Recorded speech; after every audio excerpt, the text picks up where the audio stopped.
الحمد لله نحمده ونستعينه ونستغفره ونؤمن به ونتوكل عليه ونعوذ بالله من شرور أنفسنا ومن سيئات أعمالنا من يهده الله فلا مضل له ومن يضلله فلا هادي له وأشهد أن لا إله إلا الله وحده لا شريك له وأشهد أن سيدنا وسندنا ونبينا ومولانا محمدا عبده ورسوله صلى الله تعالى عليه وعلى آله وأصحابه وبارك وسلم تسليما كثيرا اما بعد. حضرت والا حضرت حکیم الامت مولانا تھانوی قدس اللہ تعالیٰ سرہ فرماتے ہیں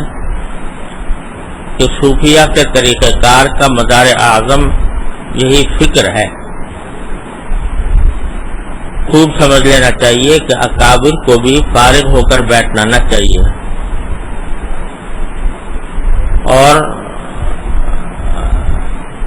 فکر کی وجہ سے راستہ خود بخود منکشف ہونے لگتا ہے. سوچنے کی مثال ایسی ہے جیسے گھڑی کی بال کمانی کہ ہے تو مختصر مگر تمام پرزوں کی حرکت اسی سے ہوتی ہے. اسی طرح سوچنے سے دین کے قلعے فتح ہو جاتے ہیں. سارا قرآن مجید فکر کی تاکید سے بھرا ہوا ہے. قیامت کے بارے میں ارشاد ہے کہ ان کو قیامت کے امکان کو سمجھنے کے لیے ملکوت السماوات والارض میں نظر کرنا چاہیے. ایک جگہ ارشاد ہے لعلکم تتفکرون فی الدنیا والآخرہ کہ اللہ تعالیٰ یہ احکام صاف صاف اس لیے بیان فرماتے ہیں کہ تم دنیا آخرت میں فکر کرو، یعنی دنیا و آخرت میں موازنے کے لیے سوچو کہ ان میں اختیار کرنے کے قابل کون ہے اور کون قابل ترک ہے. اہل اللہ نے دنیا میں فکر کر کے ہی اس کی حقیقت کو سمجھا ہے، اسی لیے دنیا سے ان کو نفرت ہے. نور ایمان کے کامل کرنے کا طریقہ یہی ذکر و فکر ہے جس کو اللہ تعالیٰ نے اس عنوان سے ارشاد فرمایا کہ وَلْتَنْظُرْ نَفْسٌ مَا قَدَّمَتْ لِغَدٍ، یعنی ہر شخص یہ دیکھتا اور سوچتا رہے کہ کل کے واسطے اس نے کیا سامان کیا ہے، یعنی اپنے اعمال کا محاسبہ کرتا رہے کہ آج دن میں کتنے نیک کام ہوئے. جو نیک کام ہوئے ہیں ان پر اللہ تعالیٰ کا شکر کرے اور جو گناہ ہوئے ہیں ان سے توبہ اور استغفار کرے. جو بات کہے سوچ کر کہے، جو کام کرے پہلے اس کے انجام کو سوچ لے. مراقبات کرے، بالخصوص مراقبہ موت، اور اگر موت کے سوچنے سے کسی کا دل گھبرائے تو حیات کو سوچے. اس حیات سے اچھی ایک دوسری حیات ہے جو خیر بھی ہے، زیادہ باقی رہنے والی بھی ہے، زیادہ لذیذ بھی ہے، زیادہ پسندیدہ بھی ہے. اور یوں تصور کرے کہ میں آسمان پر پہنچا ہوں اور وہاں باغ ہیں اور قصور کے سیر کر رہا ہوں. پھر یہ خیال کرے کہ یہ چیزیں جب اس وقت ملیں گی جب خدا کے حکموں کی پابندی کروں گا. اس سے لالچ اور رغبت پیدا ہوگی اور اعمال صالحہ سرزد ہوں گے. یہ وہی بات ہے جو کئی بار عرض کرتا رہا ہوں کہ اپنی اصلاح کے لیے، اپنے آپ کو صحیح راستے پر ڈالنے کے لیے اپنی سوچ کا رخ تبدیل کرنے کی ضرورت ہے. ہم لوگ عام طور سے صبح سے لے کے شام تک اپنے دنیا کے کاموں کی سوچ میں مشغول رہتے ہیں اور اسی سوچ میں سارا وقت گزرتا ہے. لیکن اللہ جل جلالہ کے انعامات، اس کے فضل و کرم، اس کی بنائی ہوئی کائنات اس کے دیے ہوئے انعامات اور جنت جہنم، اللہ تعالیٰ کے سامنے کھڑا ہونا، محشر کا منظر، اور پھر اللہ تبارک و تعالیٰ کے حضور حاضر ہو کر اپنے اعمال کی جواب دہی کرنا، اعمال کا وزن ہونا، اور پھر جنت اور جہنم سے واسطہ پیش آنا، اس قسم کے خیالات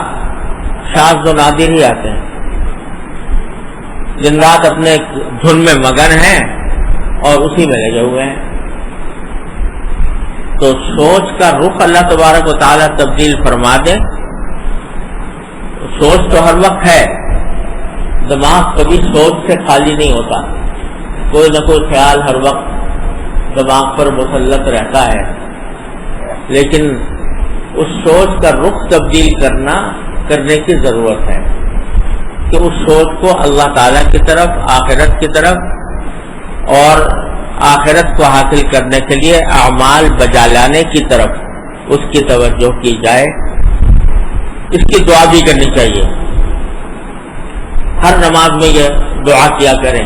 چلتے پھرتے بھی کیا کریں کہ جو رسول کریم صلی اللہ علیہ وسلم نے تلقین فرمائی، اللہم اجعل وساوس قلبی خشیک و ذکرک واجعل ہمتی وہوایا فیما تحب وترضی۔ کیا عجیب دعا تلقین فرمائی ہے، اللہم اجعل وساوس قلبی خشیتک و ذکرک۔ اے اللہ میرے دل میں جو خیالات آئیں وہ آپ کی خشیت کے آئیں، یعنی اس بات کے کہ میں اللہ تعالیٰ کے سامنے کھڑا ہوں گا، وہاں اپنے اعمال کا جواب دوں گا، یہ خیالات آئیں، وہ ذکرک اور آپ کی یاد کے خیالات آئیں،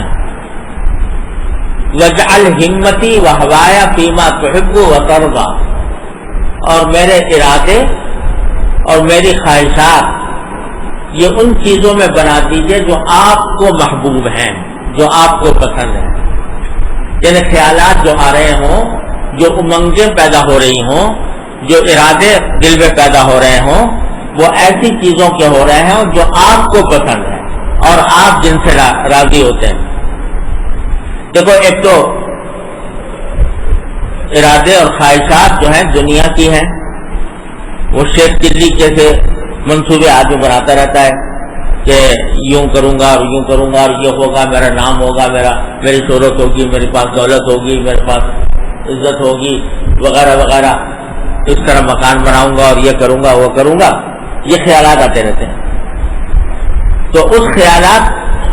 کی رخ کو تبدیل فرمایا نبی کریم صلی اللہ علیہ وسلم نے اس دعا کے اندر کہ دعا یہ کرو کہ اللہ جو خیالات آئیں وہ اس بات کے آئیں کہ کس چیز سے میرا اللہ راضی ہوگا، کس چیز سے میرا اللہ، کس چیز کو اللہ تعالیٰ پسند فرمائیں گے، اور کس چیز کی وجہ سے مجھے اللہ تبارک و تعالیٰ اپنے آخرت کے انعامات سے سرفراز فرمائیں گے۔ اس طرف دھیان کرو اور اس کے لیے دعا مانگو۔ یہ دعا ہر مسلمان کو یاد بھی کرنی چاہیے اور مانگتے رہنا چاہیے۔ اللہم اجعل وساوس قلبی خشیتک و ذکرک واجعل ہمتی وہوایا فیما تحب وترضی۔ اے اللہ میرے دل کے خیالات کو اپنی خشیت کے خیالات بنا دیجئے، اور اللہم اجعل وساوس خشیتک و ذکرک، اور آپ اپنی یاد کے خیالات بنا دیجئے، اور میرے ارادوں کو اور میری خواہشات کو ان چیزوں کی طرف کر دیجئے جس سے آپ راضی ہوں، جس سے آپ خوش ہو جائیں۔ حضور اقدس حضرت عالم صلی اللہ علیہ وسلم نے صحابہ کرام رضی اللہ تعالیٰ مجمعین کی تربیت اسی طرح فرمائی کہ ان کے خیالات کی رو کو، سوچ کے رخ کو تبدیل کر دیا۔ پہلے ہر وقت یہ فکر رہتی تھی کہ دنیا ملے اور دنیا کی عزت ملے، دنیا کی راحت ملے، دنیا کی دولت ملے۔ حضرات صحابہ کرام رضی اللہ تعالیٰ عنہ مجمعین کا رخ تبدیل کر کے اب ان کی فکر،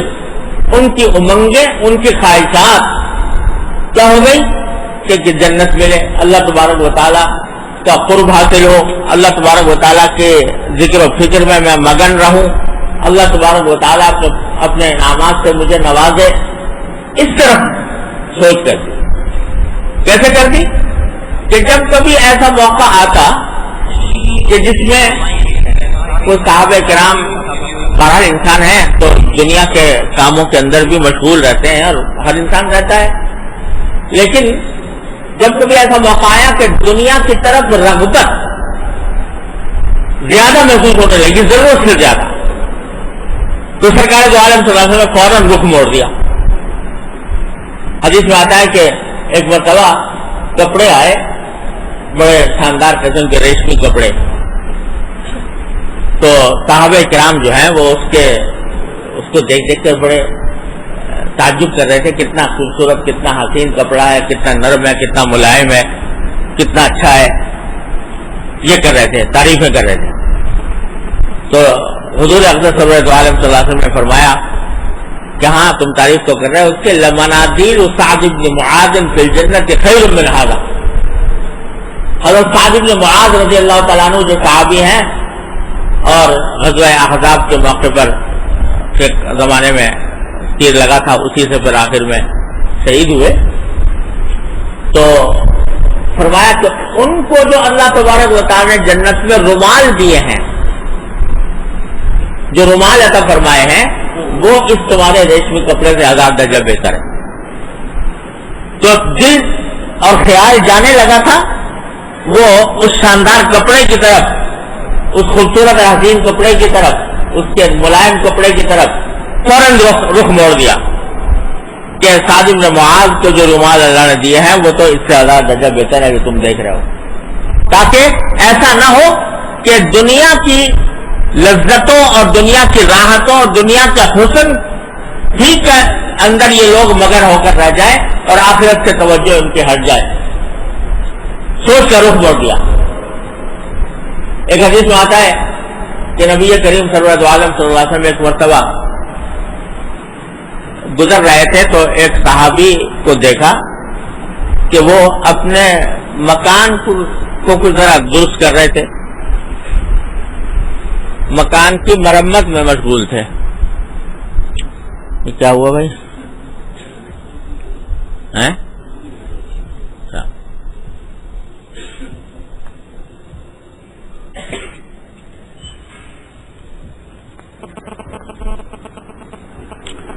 آپ نے دیکھا کہ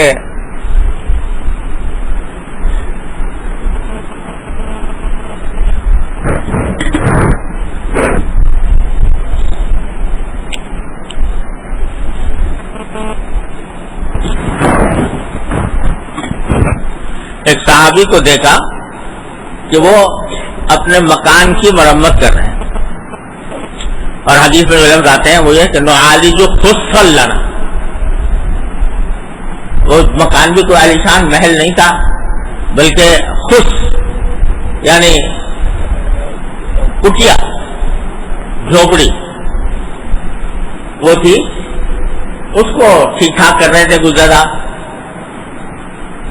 تو پوچھا کہ کیا کر رہے ہو؟ انہوں نے بتایا کہ میں اس مکان کی مرمت کر رہا ہوں۔ تو آپ نے فرمایا الامر اعجل من ذلک، ارے بھائی معاملہ تو اس سے بھی جلدی کا ہے، یعنی دنیا میں تو بہت کم رہنا ہے اور وہ آخرت کی منزل بہت قریب آ رہی ہے۔ یہ مطلب نہیں کہ روک دیا ان کو مکان کی مرمت کرنے سے، یا یہ کہا کہ مکان کی مرمت کرنا جائز نہیں ہے، مکان کو اچھا بنانا جائز نہیں ہے، یہ نہیں فرمایا، لیکن یہ فرمایا کہ ساتھ ساتھ دھیان رہے کہ ایسا نہ ہو کہ تم بس ساری سوچ، ساری فکر، سارے ارادے، سارے شوق وہ اسی دنیا کے اندر کے گرد گھومتے رہیں۔ یہ دیکھو کہ وہ آخرت تو بہت قریب آنے والی ہے، بہت جلدی سے آ جانے والی ہے، کہیں ایسا نہ ہو کہ اس میں گم ہو کر تم اپنی آخرت کو بھول بیٹھو۔ تو جہاں کہیں دیکھا کہ کہیں ایسا نہ ہو کہ دنیا کی سوچ غالب آ جائے اور آخرت کی فکر سے غفلت ہو جائے، تو فوراً آپ نے ان کی سوچ کا رخ موڑا اور اس طرف کا کیا کہ دیکھو یہ اس طرف چلو. یعنی ذہن میں ٹھیک ہے مکان بنانا کوئی ناجائز نہیں، مکان کی مرمت کرنا کوئی ناجائز نہیں، اپنی ضرورت کے مطابق آدمی اس کو بہتر سے بہتر بنا لے، اس میں بھی اس کی بھی شریعت نے اجازت دی ہے، کوئی منع نہیں کیا. لیکن یہ نہ ہو کہ بس اب سوچ پر بس وہی چکر مسلط ہے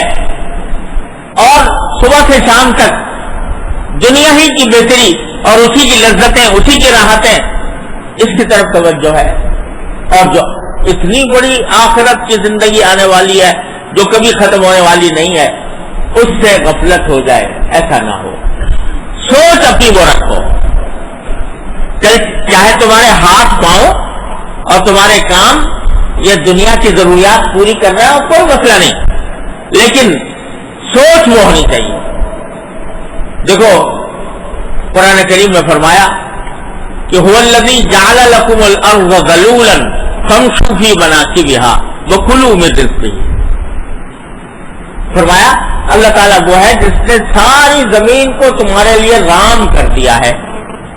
تمہارا تابع فرمان بنا دیا ہے زمین کو. فامشوا فی مناکبها،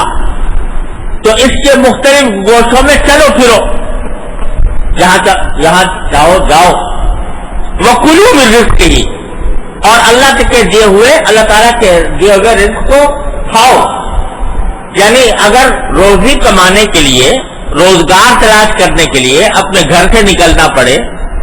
کسی اور جگہ جانا پڑے،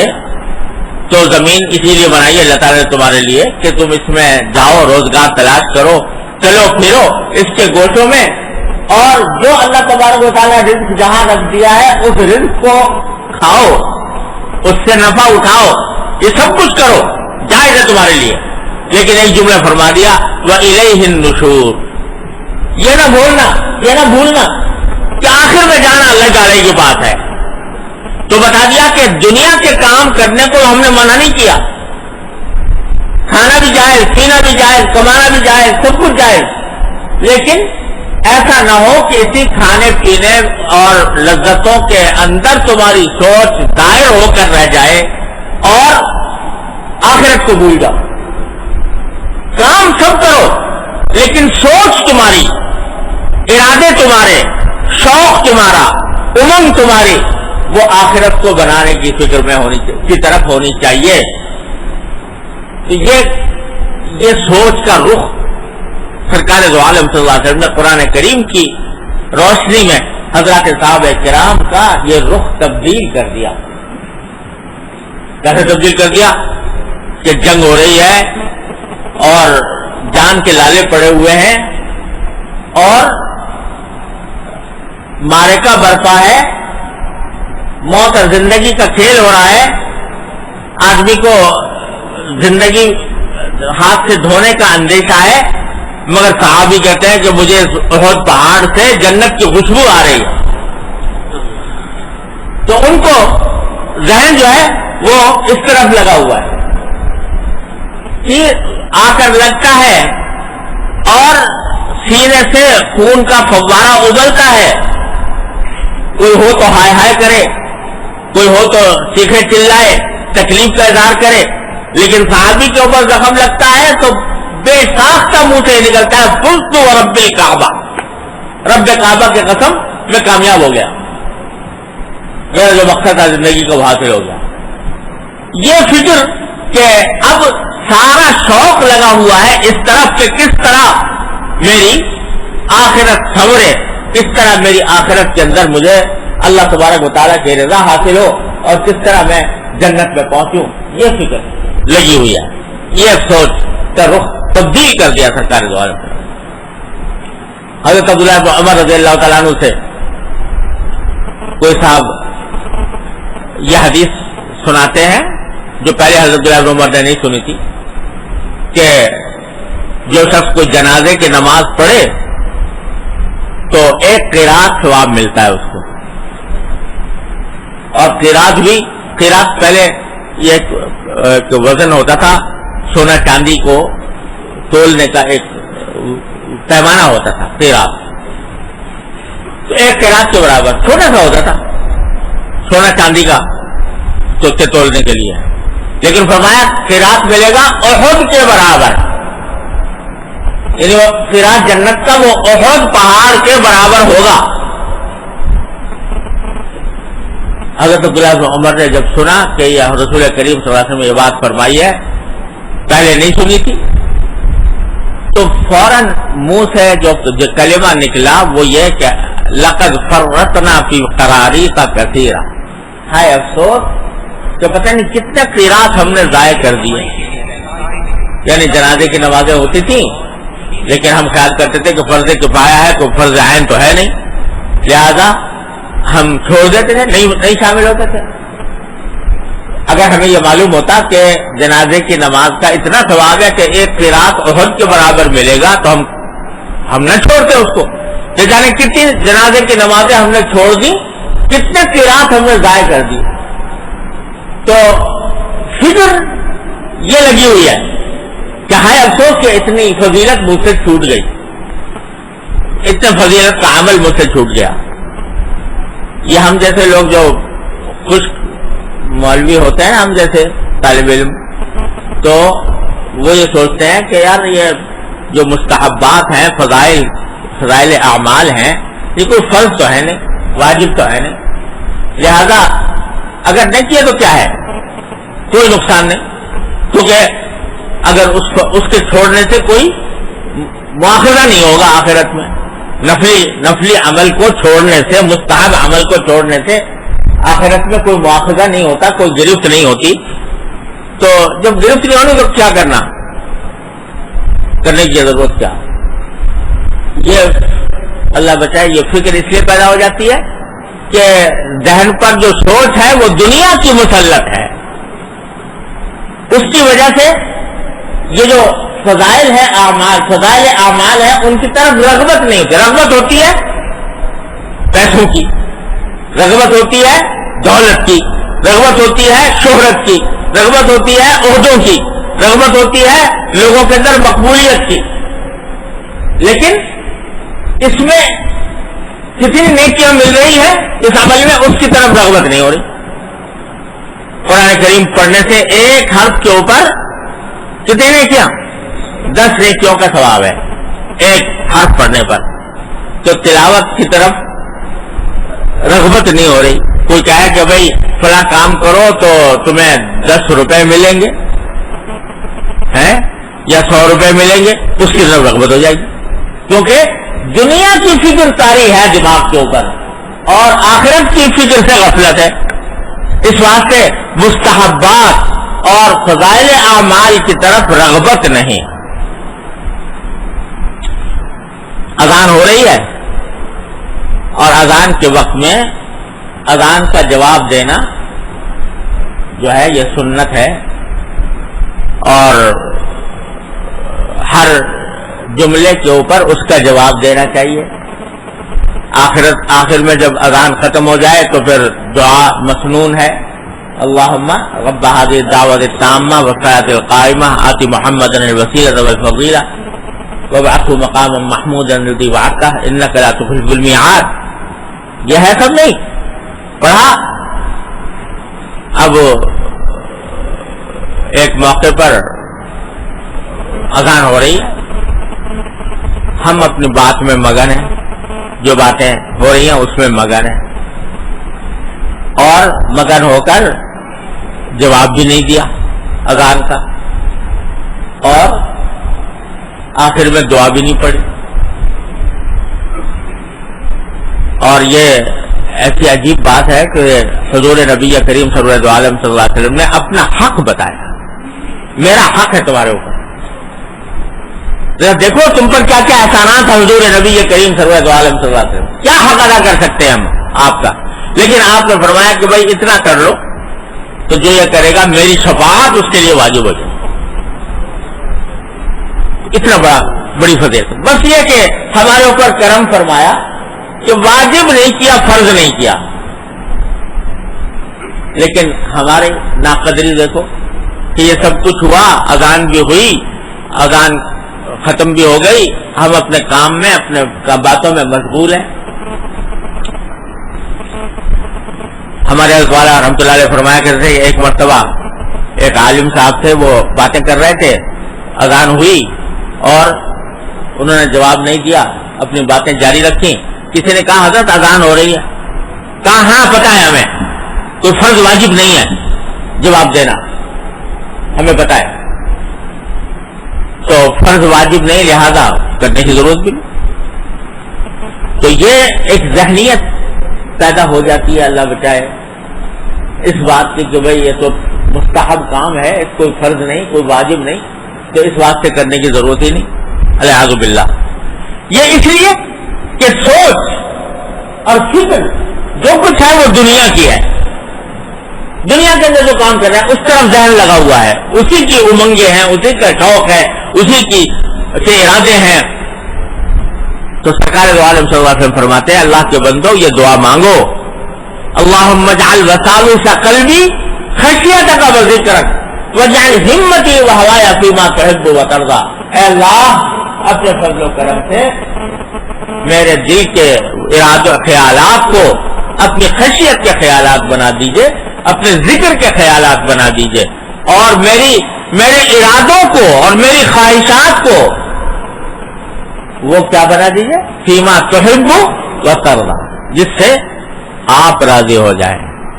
وہ بنا دیجئے. تو یہ دعا مانگنی چاہیے، ہر روز مانگو یہ دعا. اور جیسا میں پچھلی مرتبہ عرض کر رہا تھا کہ صبح سے لے کر شام تک کی جو زندگی ہے ہماری، اس پر ذرا ایک نظر ڈالو. صبح اٹھے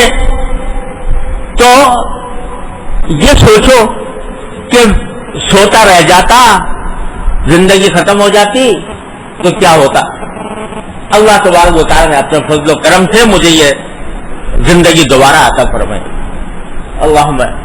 الحمدللہ الذی احیانا بعد ما اماتنا الیہ النشور. اور پھر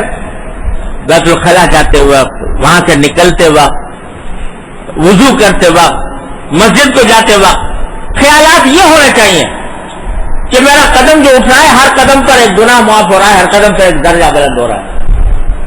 یہ خیالات کرتے ہوئے جاؤ، مسجد میں داخل ہو. اللہم افتح لی ابواب رحمتک، اے اللہ اپنے رحمت کے دروازے مجھ پر کھول دیجئے. اور جب نماز کے لیے کوشش کرنے سے ہوتا ہے، مشق کرنے سے، ایسے کہہ دینے سے نہیں ہوتا. کہ جب نماز کے لیے کھڑے ہو تو خیال فکر یہ ہو کہ میں اللہ جل جلالہ کے دربار میں کھڑا ہوں. اسی لیے یہ بھی سنت ہے کہ آدمی جب کھڑا ہو نماز کے لیے تو کہے انی وجہت وجہی للذی فطر السماوات والارض حنیفا وما انا من المشرکین. ذرا سوچ کر کہو، سمجھ کر کہو، انی وجہت وجہی، میں نے اپنا رخ کر لیا ہے کس کی طرف، للذی فطر السماوات والارض، اس ذات کی طرف جس نے آسمان اور زمین کو پیدا کیا. وما انا من المشرکین، اور میں شرک کرنے والوں میں سے نہیں. یہ حضرت ابراہیم خلیل اللہ علیہ السلام کا جملہ ہے جو اللہ تبارک و تعالی نے نقل فرمایا قرآن کریم میں. انی وجہت وجہی للذی فطر السماوات. اب جب ایک بندہ یہ کہہ رہا ہے کہ میں نے تو اپنا رخ اللہ کی طرف کر لیا، انی وجہت وجہی للذی، جب یہ کہو گے سوچ سمجھ کر فکر کے ساتھ تو انشاءاللہ نماز کے اندر بھی خشوع پیدا ہوگا، نماز کے اندر بھی خشوع پیدا ہوگا، اللہ تبارک و تعالیٰ کی طرف دھیان ہوگا. تو ذرا خیال کر کے کہ میں اللہ جل جلالہ کے دربار میں کھڑا ہوں اور میں نے اپنا رخ اس کی طرف کر لیا. انی وجہت وجہی للذی فطر السماوات والارض حنیفا، سیدھا سیدھا میں نے اپنا رخ کر لیا اللہ تعالیٰ کی طرف. وما انا من المشرکین. یہ اگر سوچ سمجھ کر کہا اور پھر کہا اللہ اکبر، یہ ہاتھ جو اٹھاتے ہیں نا، یہ ہاتھ اٹھانے کا معنی ہے کہ میں دستبردار ہو گیا ما سوى اللہ سے، اللہ تبارک و تعالیٰ کے سوا جتنے خیالات ہیں، جتنے اذکار ہیں، ان سے میں نے ہاتھ اٹھا لیے. یہ ہاتھ ویسے ہی نہیں، ہاتھ اٹھانا یہ ویسے ہی ایک فضول معذاللہ حرکت نہیں ہے، یہ ہاتھ اٹھانا ہے، دستبرداری ہے دنیا کے خیالات سے۔ میں اب تو میرا رخ میں نے اپنے اللہ کی طرف کر لیا ہے، اب میں دوسری چیزوں سے اپنے آپ کو دستبردار کرتا ہوں۔ اور پھر ہاتھ باندھ کر کھڑے ہو گیا اللہ تبارک و تعالیٰ کی بارگاہ، سبحانک اللہم وبحمدک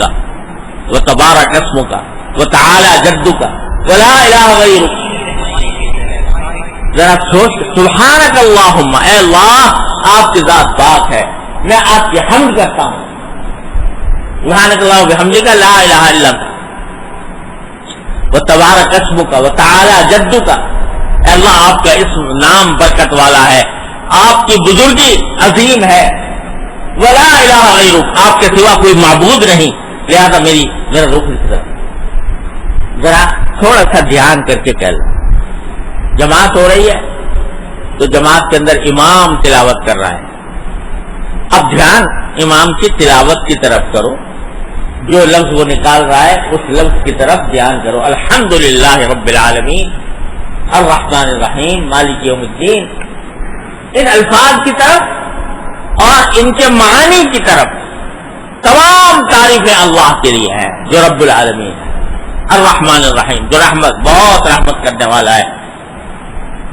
سب پر مہربان ہے اور بہت مہربان ہے، مالک یوم الدین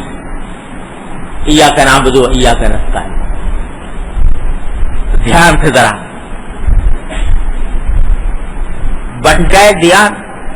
کسی اور طرف چلا گیا، غیر اختیاری طور پر کہیں اور بھٹک گیا، تو پھر کہو کہ ارے یہ تو میں بھٹک گیا، پھر لوٹ کے آ جاؤ ادھر، تو میں اللہ تبارک و تعالیٰ کے سامنے کھڑا ہوں۔ اور اس میں یہ بھی دھیان رکھو کہ آیا میں جو میرے جسم کی حرکات ہیں یا سکنات ہیں وہ سنت کے مطابق ہو رہی ہیں کہ نہیں؟ ہاتھ جو میں نے اٹھائے تھے وہ سنت کے مطابق قبلہ روح کر کے اٹھائے تھے کہ ویسے اٹھا لیے تھے؟ جب ہاتھ باندھو تو جو مسنون طریقہ ہے ہاتھ باندھنے کا وہ اختیار کیا میں نے کہ نہیں کیا؟ کہ اس سے انگوٹھے اور چھوٹی انگلی سے میں نے حلقہ بنا کر اس کو پکڑا اور 3 انگلیاں جو ہیں وہ کلائی پر رکھی، ایسا کیا کہ نہیں کیا؟ یہ دیکھو کہ جو کام کرنے جا رہا ہوں، جو حضرت فرما رہے ہیں، جو کام کرنے جا رہا ہوں اس کو دیکھو کہ وہ آیا اللہ تعالیٰ کی رضا کے مطابق ہو رہا ہے یا نہیں، تو سنت کے مطابق پڑھ رہا ہوں کہ نہیں نماز، رکوع کر رہا ہوں تو رکوع کے آداب کے ساتھ کر رہا ہوں یا نہیں، یعنی رکوع کیا تو اپنا ہاتھ پوری طرح گھٹنوں پر اچھی طرح پھیلا کر رکھنے، اور رکوع کے اندر کمر جو ہے وہ بالکل سیدھی ہو جائے، اس طرح کیا کہ نہیں، کھڑا ہوا تو کچھ دیر کھڑا ہو کر رکا کہ نہیں، سجدے میں گیا تو سجدہ سنت کے مطابق ہوا کہ نہیں، پڑھ لو یہ کتابوں میں، طلبہ تو سب پڑھتے ہی ہیں، جو لوگ ویسی کتابیں چھپی ہوئی ہیں نماز کا مسنون طریقہ جو ہے، میری بھی ایک چھوٹا سا رسالہ نماز سنت کے مطابق پڑھیے، اس کے اندر جو غلطیاں ہوتی ہیں ان کی نشاندہی کی ہے، کیا کیا غلطیاں نماز کے اندر لوگ کرتے ہیں، تو ذہن اس طرف لگاؤ کہ بھئی یہ نماز کا تحفہ پیش کر رہا ہوں اللہ جل جلالہ کی بارگاہ میں، اللہ تعالیٰ کی بارگاہ میں کھڑا ہوں، کہ یہ بدتمیزی تو نہیں کر رہا، بدتہذیبی تو نہیں کر رہا، یہ اللہ تبارک و تعالیٰ کے سامنے یہ نماز پیش کرنے کے لائق ہے کہ نہیں ہے، جو طریقہ رسول کریم سرورت عالم صلی اللہ علیہ وسلم نے سکھایا اس کے مطابق ہے کہ نہیں ہے، اس طرف دھیان لگاؤ، کہاں ادھر ادھر دماغ گھوم رہا ہے اس کو لاؤ اس طرف، اگر بھٹک گیا پھر لاؤ، بھٹک گیا پھر لاؤ، یہ محنت کرنے سے، مشق کرنے سے، کوشش کرنے سے حاصل ہوتی ہے بات، بحث کہہ دینے سے نہیں ہوتی، جب مشق کرو گے، بار بار کرو گے، لگے رہو گے، کہتے ہیں کہ بھئی کیا کریں، کوشش کرتے ہیں پھر بھی بھٹک جاتے ہیں، ارے بھٹک جاتے ہیں، بھٹکا کریں، پھر جب بھی خیال آ جائے پھر دوبارہ آ جاؤ اور لگو اس کوشش میں، چھوڑو نہیں، امید نہ ہارو، ہمت نہ ہارو، لگے رہو، نماز پڑھ لی، اللہ تبارک و تعالیٰ کا شکر ادا کرو، استغفر اللہ، رسول کریم صلی اللہ علیہ وسلم نماز کے بعد 3 مرتبہ فرماتے تھے استغفر اللہ استغفر اللہ استغفر اللہ استغفر اللہ. یہ کیا ہو رہا ہے؟ 3 مرتبہ استغفار. یہ ہو رہا ہے کہ یا اللہ نماز تو پڑھ لی لیکن جیسی پڑھنی چاہیے تھی ویسی میں نہیں پڑھ سکا. جو آپ کی عبادت کا حق تھا میں ادا نہیں کر سکا تو اے اللہ استغفار کرتا ہوں استغفر اللہ استغفر اللہ استغفر اللہ. سرکار دو عالم صلی اللہ علیہ وسلم کی سنت ہے کہ نماز کے بعد 3 مرتبہ استغفر اللہ کہو تاکہ جو غلطیاں ہوئی ہیں کوتاہیاں ہوئی بھی ہیں نماز کے اندر دل دماغ ادھر چلا گیا وغیرہ تو اس کی تلافی سرکار دو عالم صلی اللہ علیہ وسلم نے بتا دی کہ میں اس طرح کروں استغفار کرتا ہوں معافی مانگتا ہوں. اے اللہ جو کچھ غلطیاں ہوئی یہ جملہ بھی ذرا سوچ کر کہہ دو محض عادت نہیں بلکہ سوچ کر کہہ دو کہ استغفر اللہ میں استغفار کر رہا ہوں اپنی نماز کے اندر جو کوتاہیاں غلطیاں ہوئی ہیں ان سے استغفار کر رہا ہوں اللہ تعالیٰ کی بارگاہ میں معافی مانگ رہا ہوں.